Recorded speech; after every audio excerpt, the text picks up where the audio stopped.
Estamos aqui iniciando mais uma live na página Pregadores da Reforma. Eu sou o Josley Roseno e a partir de agora vamos estar iniciando ou continuando, melhor dizendo, o nosso estudo no Sermão da Montanha pregado por Jesus, as bem-aventuranças. Hoje nós vamos ler o versículo, continuando onde eu parei, que é o versículo 6. Diz assim, Mateus capítulo 5, versículo 6. Bem-aventurados os que têm fome e sede de justiça, porque eles serão fartos. Nós começamos esse estudo já tem alguns meses atrás, porque eu dei uma pausa e vou concluir esse estudo. E começamos falando dos pobres de espírito, a primeira bem-aventurança que aponta para a qualidade daquelas pessoas que nasceram de novo. Nós aprendemos aqui, desde quando começamos o estudo, que essas qualidades, essas marcas são a identidade que define o perfil do verdadeiro cristão. Fazendo um resumo durante esse tempo que eu venho estudando o Sermão da Montanha, o que eu pude aprender é que eu posso chamar de sondas da alma. O Sermão da Montanha, essas bem-aventuranças, são a sonda da alma. O que isso significa? Nós podemos sondar nossa alma, fazer aquele autoexame, estudando o sermão pregado por nosso Senhor Jesus. E essas qualidades, essas marcas evidenciam uma pessoa que já nasceu de novo. Não é algo próprio de alguém que já nasceu com essas qualidades. É uma qualidade que é peculiar, é próprio de uma pessoa que já viu o reino de Deus, que entrou no reino de Deus. O mestre falou, numa conversa com Nicodemos, o professor, o mestre Israel, que aquele que não nascer de novo não pode ver o reino de Deus. Aquele que não nascer da água e do Espírito não pode entrar no reino de Deus. Aqui nós temos as marcas das pessoas que já entraram no reino de Deus, que viram o reino de Deus, que nasceram do alto, nasceram do Espírito. Elas têm essas marcas. Então, nós devemos pegar essas marcas, essas qualidades e fazer aquele autoexame da nossa alma, sondar todo o nosso ser, as profundezas de nosso ser. A primeira bem-aventurança, nós aprendemos que é a pobreza de espírito. O pobre de espírito é aquela pessoa que esvaziada de si mesmo, aquela pessoa que não tem nada de que se gloriar, porque já se viu como pecador.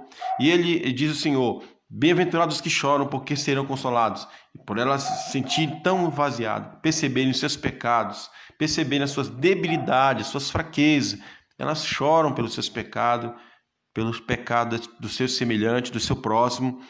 E o Senhor disse ainda no verso 5, bem-aventurados os mansos, porque eles herdarão a terra. Os mansos aqui são já aquelas pessoas que abriram mão de tudo.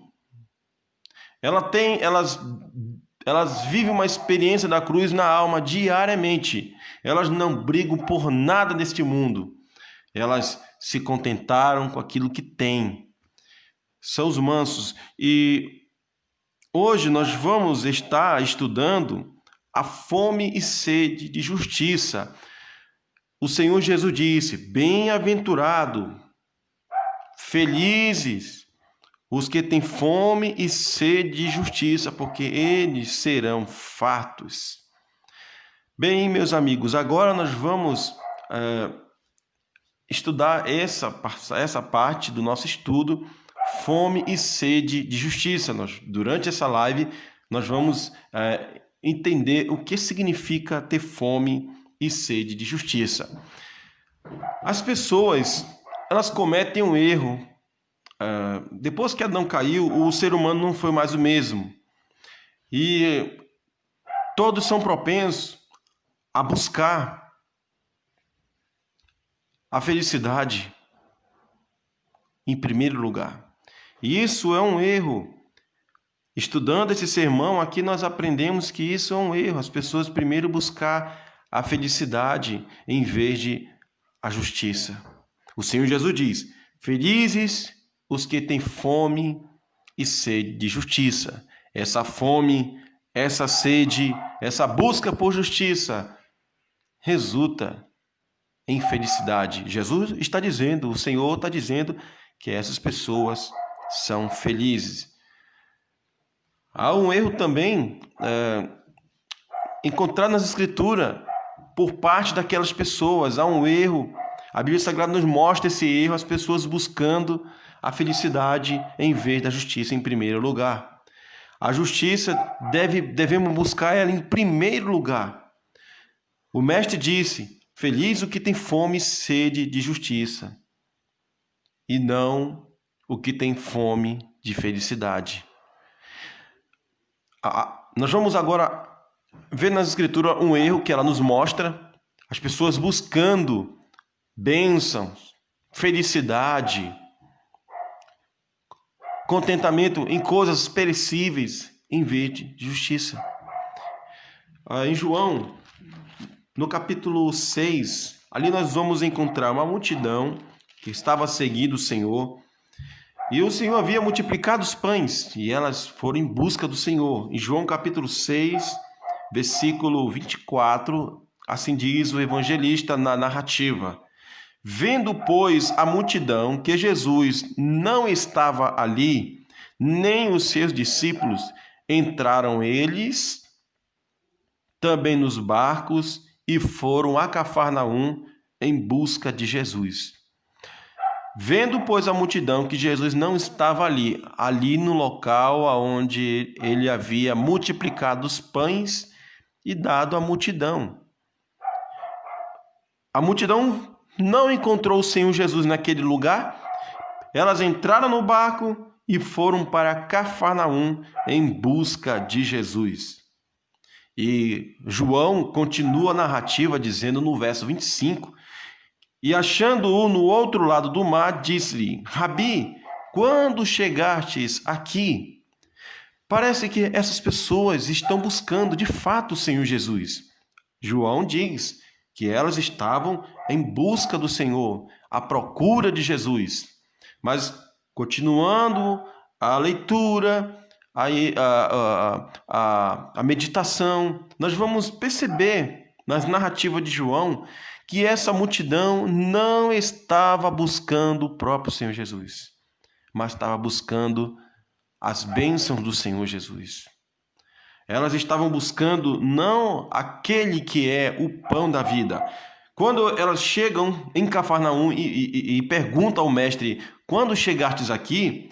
O Senhor Jesus diz assim no verso 26 para essa multidão: na verdade vos digo, que não me buscais, não pelos sinais que vistes, mas porque comeste do pão e vos saciastes.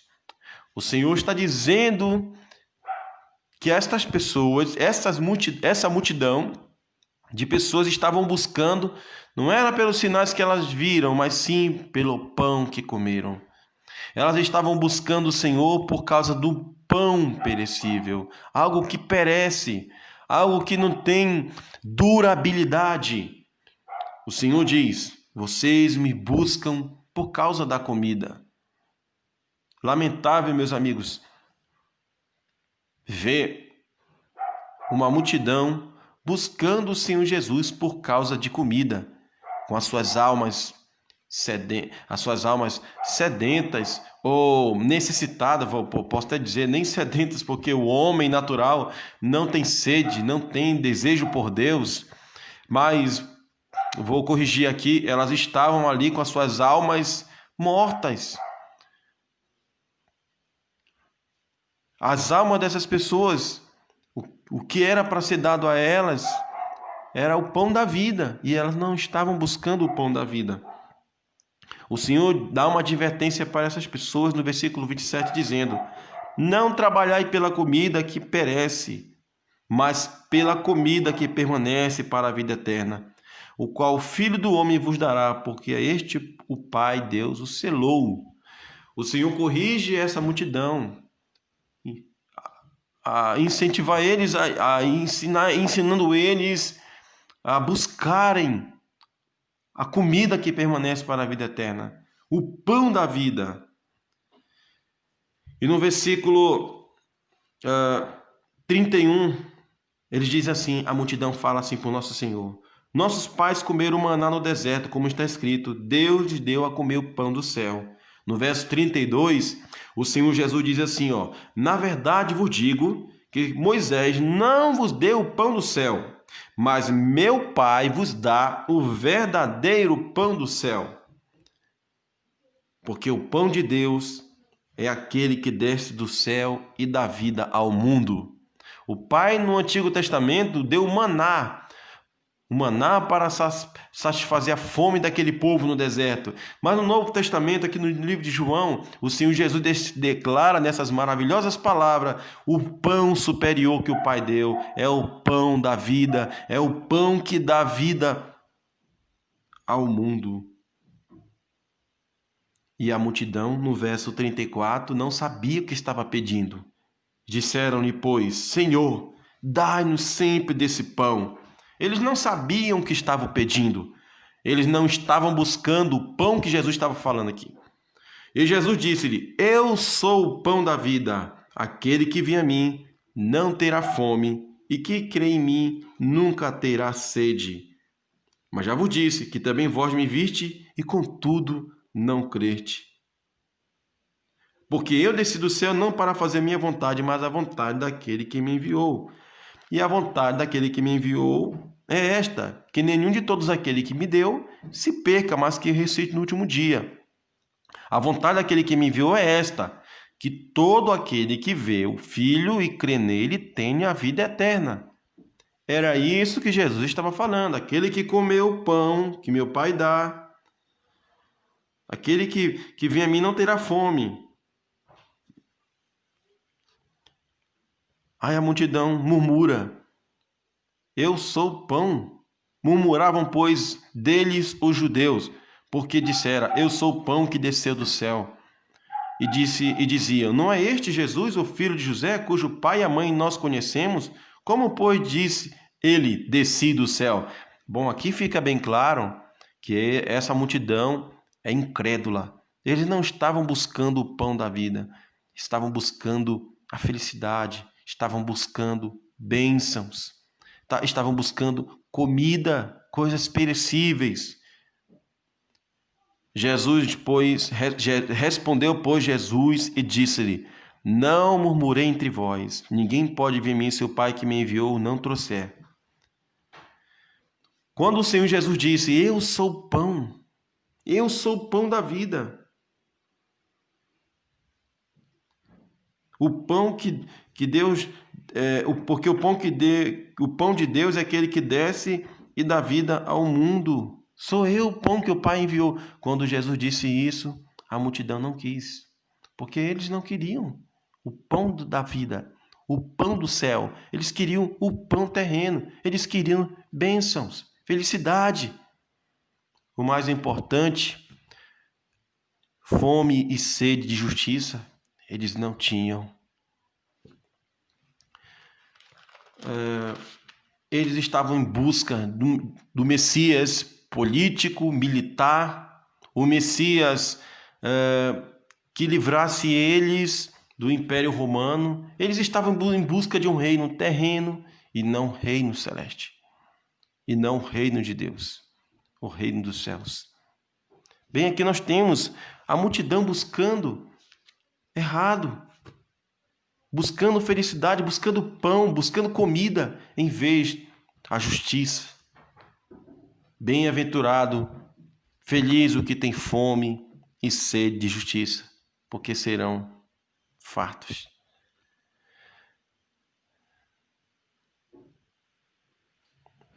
As pessoas que buscam a felicidade em vez da justiça nunca serão felizes verdadeiramente.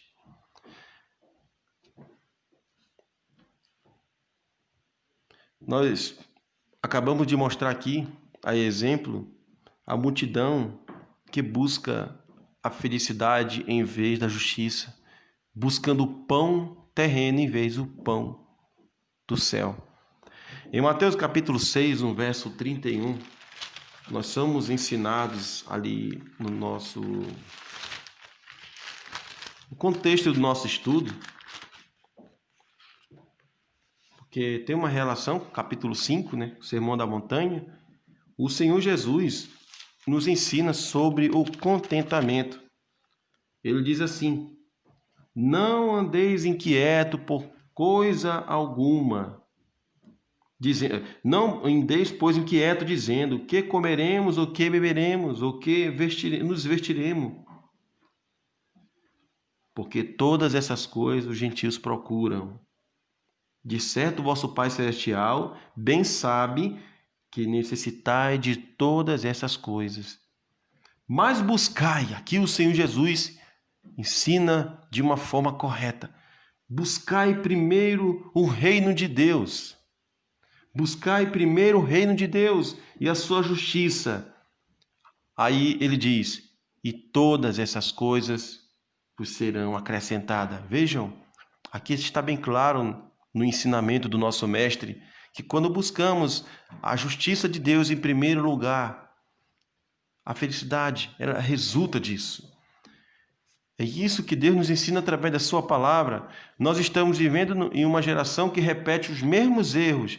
As pessoas estão em busca de satisfação terrena, mas esquecem que tem uma alma, que após a morte, essa alma ela continua existindo. O corpo é destruído na sepultura. A alma, ela continua existindo. O Senhor diz: buscai primeiro o reino e a sua justiça. Aqui, no Sermão da Montanha, ele diz: bem-aventurado que tem fome e sede de justiça. O Senhor Jesus diz, com uma promessa maravilhosa: serão fartos. Quem tem fome e sede de justiça será farto. Bem, mas o que significa ter fome e sede de justiça? O que significa? Agora nós vamos entender o que significa ter fome e sede de justiça. Em primeiro lugar, ter fome e sede de justiça significa desejar ser livre do desejo de pecar. Ter fome e sede de justiça significa ter o desejo de ser livre de pecar. Toda pessoa que nasceu do reino de Deus, nasceu do Espírito, nasceu do alto, nasceu de novo, foi regenerado. Toda pessoa nascida de Deus, ela luta contra o desejo de pecar. Porque o Espírito Santo habita nessa pessoa e o Espírito Santo trabalha em favor da santificação da alma dessa pessoa. E ela vai crescendo, com o passar do tempo ela vai avançando, todos vão avançar. E ele deseja, diariamente ele luta contra o desejo de pecar. Eu não quero desejar pecar, mas temos um coração que se inclina para o mal. E o regenerado, nascido de novo, ele se opõe a isso. Paulo nos ensina em Gálatas, no capítulo 5, que existem dois princípios dentro do ser regenerado, do nascido de novo: carne e o espírito. O princípio santo criado por Deus, novo coração, e a velha natureza. E estes se opõem um ao outro para que não façais o que quereis. Mas maior é a graça de Deus. Paulo diz: eu sou o que sou por causa da graça de Deus. Bem, ter fome e sede de justiça significa desejar ser livre do desejo de pecar. Alguém que já nasceu de novo, que é um cristão genuíno e autêntico, ele tem esse desejo. Ser livre do desejo de pecar. Olha o que diz Paulo em Romanos capítulo 7, versículo 15 ao versículo 24. Porque o que faço não aprovo. Perceberam? Paulo é um homem regenerado, é nascido de novo, é um cristão. O capítulo 14, em Romanos aqui, é o capítulo da guerra, do combate na alma do crente. Paulo diz, porque o que eu faço, não o aprovo. É um novo princípio dentro dele que determina essa reprovação desse hábito pecaminoso ou dessa prática pecaminosa. Pois o que quero, isso não faço. Que é a vontade de Deus, que é aquilo que Deus agrada. Mas o que aborreço, isso faço. O que faz ele aborrecer isso que ele faz? O princípio santo. Essa nova natureza que determina tudo isso. Paulo está falando aqui, ali continua dizendo, ele está falando aqui do conflito interno dentro dele. É o que todo cristão experimenta após o novo nascimento, na jornada da fé. E se faço o que eu não quero, consinto com a lei que é boa, de maneira que agora já não sou eu que faço isto, mas o pecado que habita em mim. Porque eu sei que em mim, isto é, na minha carne, não habita bem algum. Todo cristão regenerado, genuíno, tem essa consciência que não habita bem algum dele. Não há coisa sem mim. Todos sabem que tem um coração mau, um coração enganoso e que não confia neste coração, que é um coração traiçoeiro. Nós não somos perfeitos, nós somos pecadores. A diferença entre antes da conversão e após a conversão é que antes da conversão nossos olhos estavam fechados para os nossos pecados, e nós não percebíamos nada disso, nosso entendimento estava obscurecido pelo pecado, nós não tínhamos entendimento sobre essas coisas santas. Após a conversão, a pessoa vê, como Isaías viu os seus pecados, após contemplar o santo e eterno Deus no alto e sublime trono. Ele se viu como um pecador, ele se viu como alguém que merece a punição de Deus, ser punido por Deus. Então, Paulo aqui, ele dá o grito, o brado do conflito interno dentro dele. Então ele continua dizendo, porque eu sei que em mim, isto é, na minha carne, não habita bem algum, e com efeito o querer está em mim, mas não consigo realizar o bem. Ele tem desejo de não ter desejo de pecar. Ele tem desejo de não querer fazer aquilo que Deus não aprova. Mas ele acaba fazendo. E quando ele faz isso, ele cai em arrependimento. O cristão genuíno, verdadeiro, todos os dias ele vive uma vida de arrependimento. Porque todos os dias ele peca. Ele não abusa da graça de Deus. Ele não abusa da graça de Deus. Mas ele convive todos os dias com a sua velha natureza, no seu olhar, nos seus pensamentos, na sua fala, nas suas ações. Todos nós pecamos, meus amigos. Nós não somos como os hipócritas que maqueia uma religião legalista e passa para as pessoas uma coisa que não é. Nós somos pecadores. Você olha para aquela parábola que nosso Senhor Jesus contou, o fariseu batia no peito se gloriando, que dava o dízimo, que era um homem fiel, que não era como os outros homens, pecadores, e o pobre homem lá, publicano, batia no peito. Tem misericórdia de mim, pecador. Esse é um cristão genuíno. Ele não esconde nada do seu caráter, dos seus pecados. Paulo continua dizendo, e se eu faço o que não quero, consinto com a lei que é boa. Porque o que eu faço, não aprovo. Porque o que quero, isso não faço. Mas o que eu odeio, isso faço. O que faz ele odiar isso que ele faz? Veja bem, Paulo diz, eu odeio aquilo que eu faço que não aprovo. O que faz ele ter esse ódio, essa ação, essa atitude? É o princípio santo que Deus deu. E à medida que o tempo vai passando, nós vamos crescendo, nós vamos amadurecendo novos hábitos santos. Aqueles hábitos pecaminosos vão enfraquecendo. Não vamos ser perfeitos. Vamos continuar como pecadores, vamos continuar pecando. O Senhor Jesus morreu pelos nossos pecados no passado, presente e futuro. Pecados que eu vou cometer amanhã, depois da manhã, semana que vem. Não pecados que caracteriza alguém que está ainda em trevas, mas sim pecados que podemos cometer na fala, nas ações, no olhar, no pensamento. O Senhor Jesus morreu por todos esses pecados. E é esse o ensino bíblico, que o sangue de Jesus Cristo nos purifica de todo o pecado. Nós temos um advogado para com o Pai. Ele intercede por nós à destra do Pai. Ele diz assim, ainda continua: de maneira que agora já não sou eu que faço isto, mas o pecado que habita em mim. Agora, verso 20, ora, se eu faço o que não quero, já não faço eu, mas o pecado que habita em mim. Acho então esta lei em mim, que quando quero fazer o bem, o mal está comigo.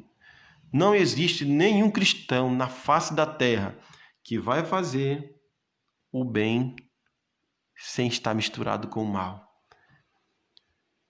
Somos pecadores.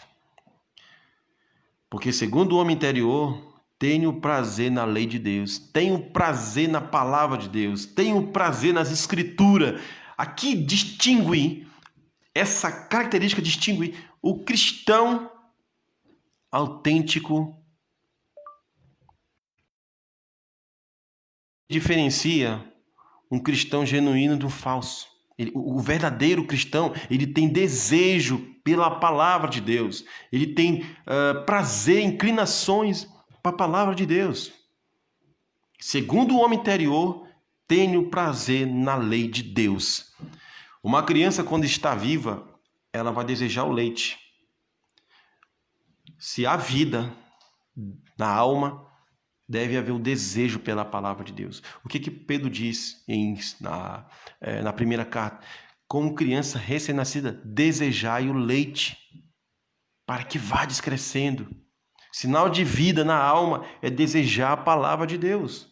É ter prazer na lei de Deus, ter prazer na verdade da palavra de Deus que fala contra nós.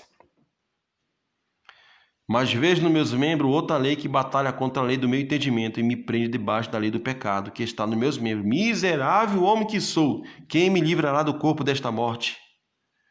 Bem, aqui nós temos o grito de guerra, o grito do combate na alma. Miserável homem que sou, quem vai me livrar do corpo desta morte? Aqui não são declarações de um homem fracassado, de um homem ainda que não nasceu de novo, não. Aqui são declarações de um homem que já foi regenerado, ressuscitado, vivificado na alma pela misericórdia de Deus, que agora está vivo, que percebe que é um vil pecador. Agora ele deseja ser livre do desejo de pecar. Ele deseja ser livre daquela inclinação para o pecado. Ele deseja a glória de Deus, a santidade de Deus, a comunhão com Deus.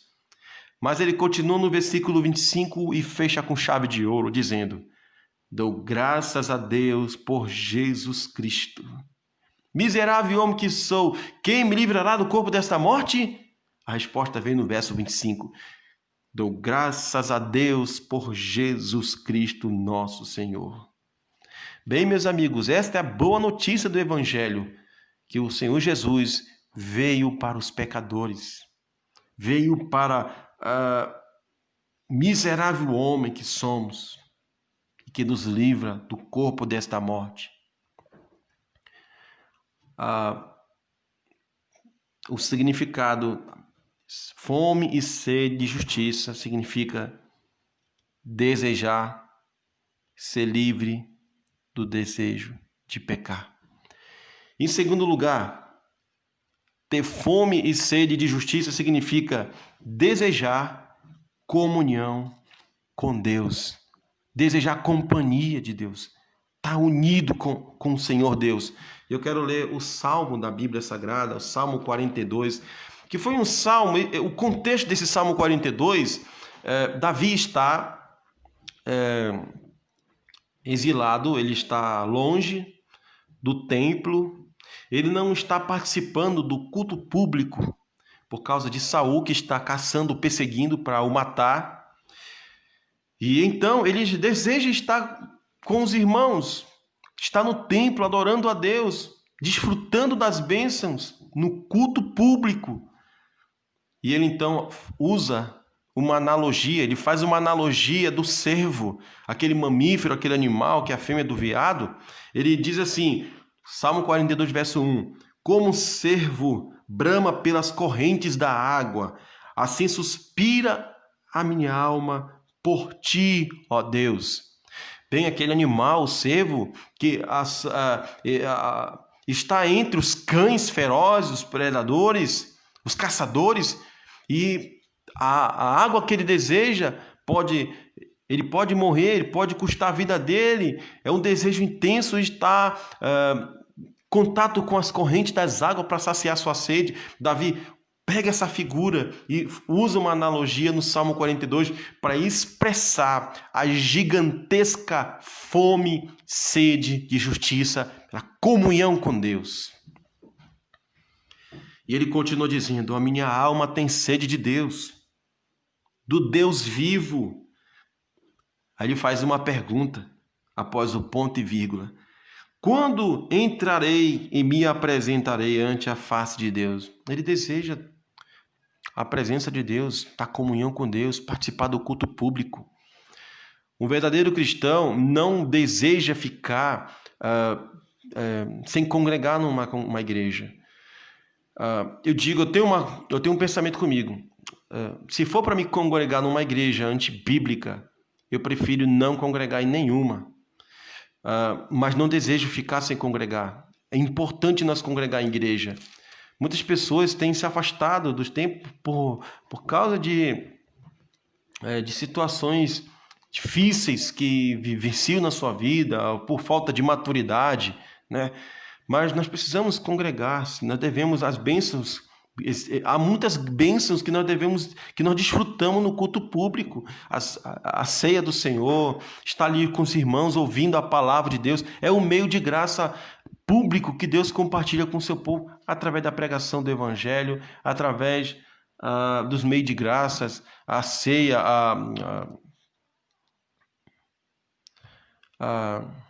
as coisas sagradas do Senhor, as ordenanças, os sacramentos, enfim.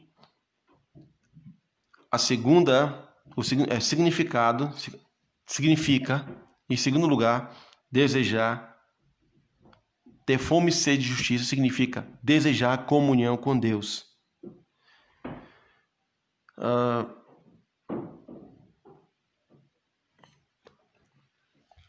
Em terceiro lugar, ter fome e sede de justiça significa se conformar à imagem do nosso Senhor Jesus Cristo.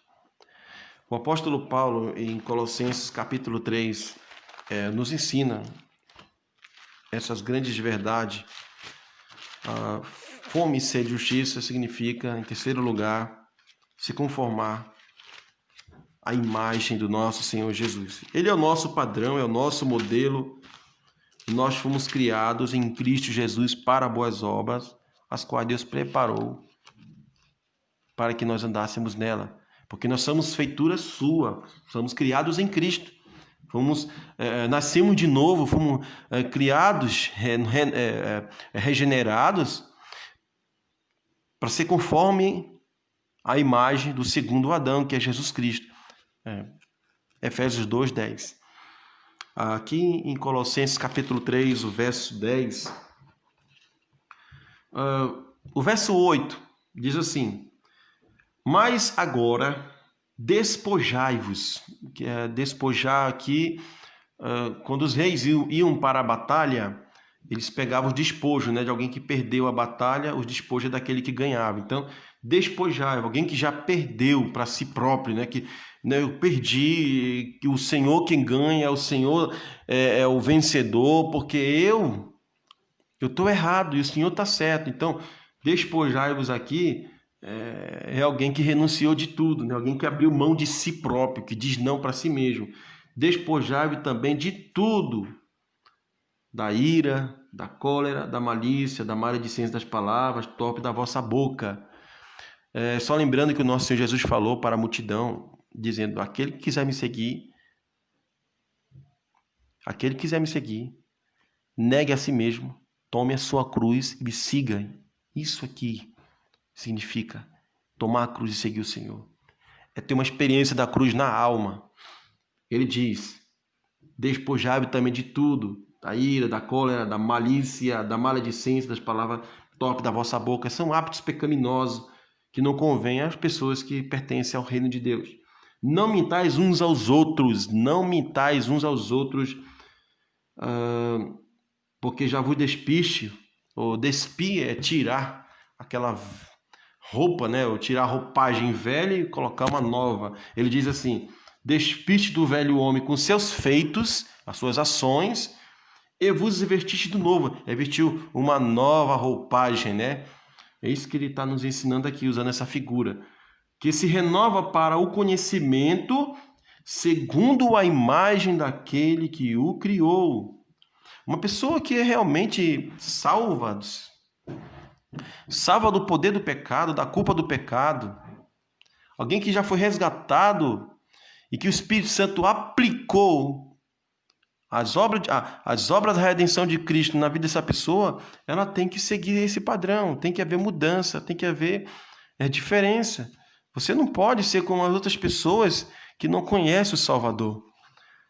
E ter fome e sede de justiça é se conformar à imagem do Senhor Jesus, é ser como Ele. Paulo diz que haja em vós o mesmo sentimento que houve em Cristo Jesus, que não teve por usurpação ser igual a Deus, mas fez semelhante aos homens, tomando a forma de servo, foi simples, foi humilde. Nós devemos também seguir esse caminho. A nossa vida deve parecer com a do Salvador. O Senhor Jesus não fez mal às pessoas, só fez o bem. Ele disse a verdade às pessoas e não a mentira. Nós devemos ser como Ele também dessa forma, seguir o seu exemplo, se conformar à imagem daquele que o criou. Ele conquistou para nós a santidade, uma vida santa, uma vida pura. Jesus conquistou tudo isso para nós. E Ele diz: bem-aventurado o que tem fome e sede de justiça, que será farto. Então, meus amigos, desejar fome, sede de justiça, ou ter fome e sede de justiça, significa desejar ser livre do desejo de pecar, desejar comunhão com Deus, a presença de Deus, desejar se conformar à imagem de Jesus Cristo. Então, o Senhor diz aqui, no sermão da bem-aventurança, que ele que tem fome e sede de justiça, ele diz: este é feliz. Então vamos buscar primeiro a justiça, porque atrás, como resultado, vem a felicidade. As pessoas felizes são aquelas pessoas que nasceram de novo e que desejam ser puro, ser santo no seu viver, que deseja comunhão com Deus, que deseja ser livre do desejo de pecar, deseja ser livre da presença do pecado. Ele deseja aquela comunhão plena e perfeita lá na eternidade com o Pai. Alguém que não pertence mais deste mundo, mas que pertence ao mundo vindouro, à eternidade, ao céu, ao paraíso de Deus. Ele carrega no seu coração esse forte e maravilhoso e santo e sagrado desejo de estar com o Senhor para sempre na eternidade e viver num reino de justiça e paz. Bem, aqui termina essa live e na próxima estarei, se Deus quiser, trazendo a continuação desse estudo que será no versículo 7. Bem-aventurados e misericordiosos, porque eles alcançarão misericórdia. Então, na próxima live, nós vamos aprender o que significa essa bem-aventurança. Muito obrigado pela sua atenção. Compartilhe esse vídeo com outras pessoas para que elas também possam aprender também da palavra de Deus. Até a próxima.